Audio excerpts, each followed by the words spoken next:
Hey beauties, you're welcome back to my YouTube channel. My name is Winnie. In today's video we are going to be learning how to draft a Milkmaid dress. This was my own outcome on my client. If this is what you would like to learn, keep on watching. So without too much talking, let's get straight to it. I love you. Hey beauty, welcome to my channel. So we are going to be drafting the front pattern first, and what I'm doing is to mark out my vertical measurements, which are my bust point, my under bust, the waistline, and the hip line. All right, so I just marked my under bust line now, and I'm going to connect with a straight line. The next thing I'm going to be marking is my waistline. So my waistline is, the waistline of the client is 16 inches.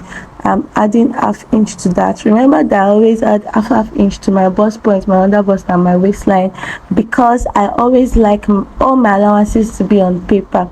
So the next thing I'm doing now is to mark my shoulder measurement divided by 2 plus half inch, and then I marked my armhole depth, and then I connected that with a straight line, and that will serve as my chest line. So I'm just drawing my armhole depth now, and then I'm going to mark out the midpoint and draw out my armhole curve.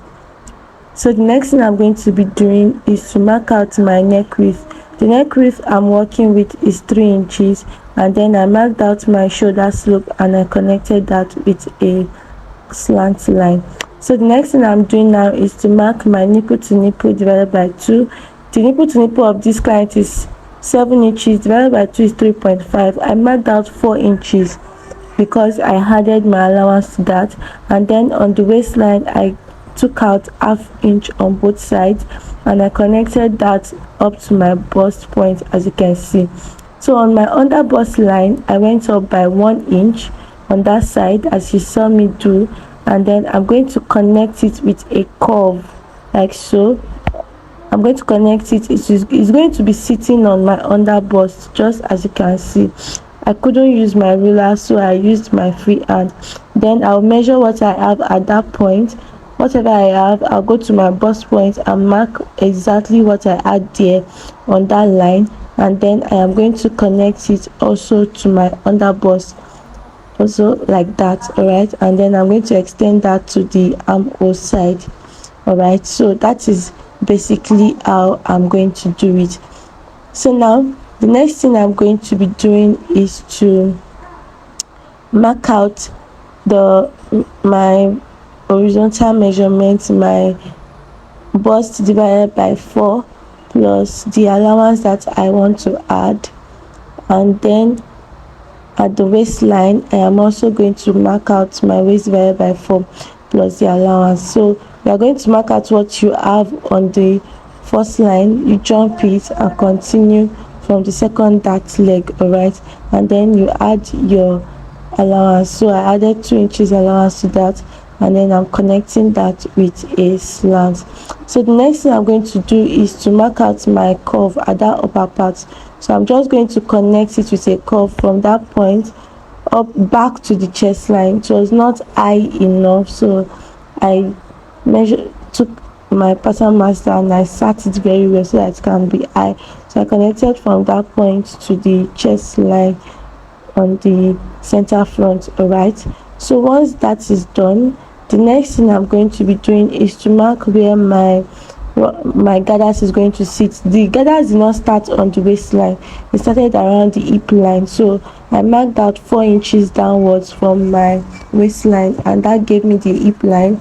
And then for the basque, I went ahead to mark out 4 inches downwards again from the hip line, and that will give me the basque line. All right, so the next thing I'm going to be doing is to mark out my waist measurement divided by 4 plus the allowance.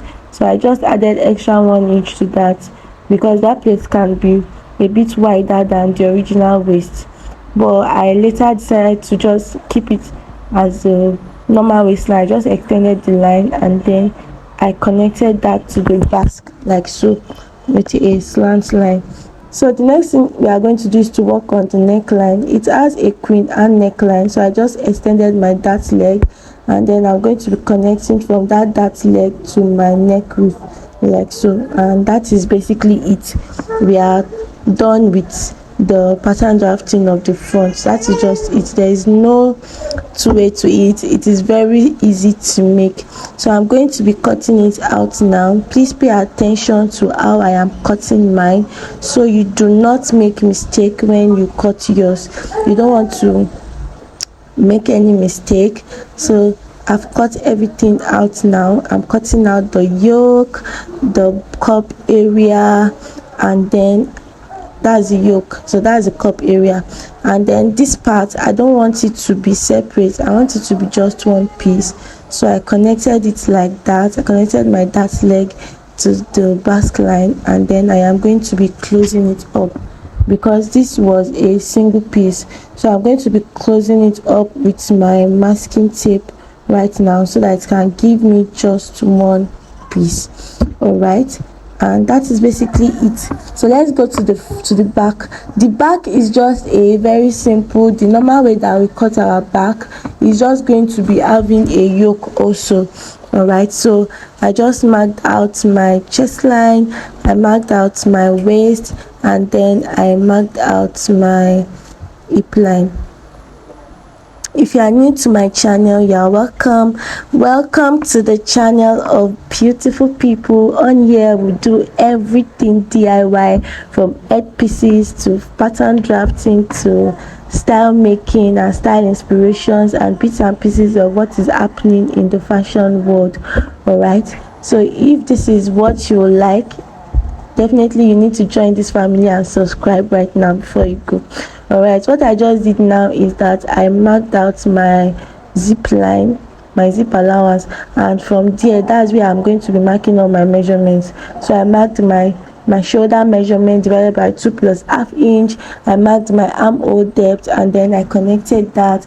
And now I'm going to be marking my neck width of 3 inches, and the neck depth that I'm working with is going to be 1 inch.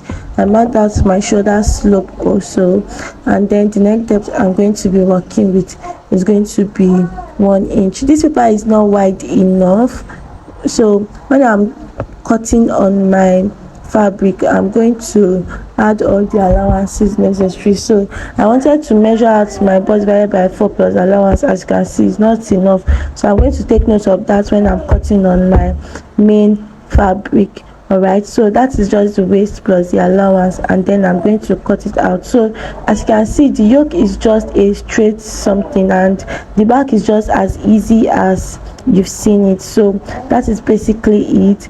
So thank you guys for watching. I hope this video was helpful. Please like my videos, share with your family and friends. The next video is going to be the sewing tutorial. Till I see you then, I love you and I care. Bye.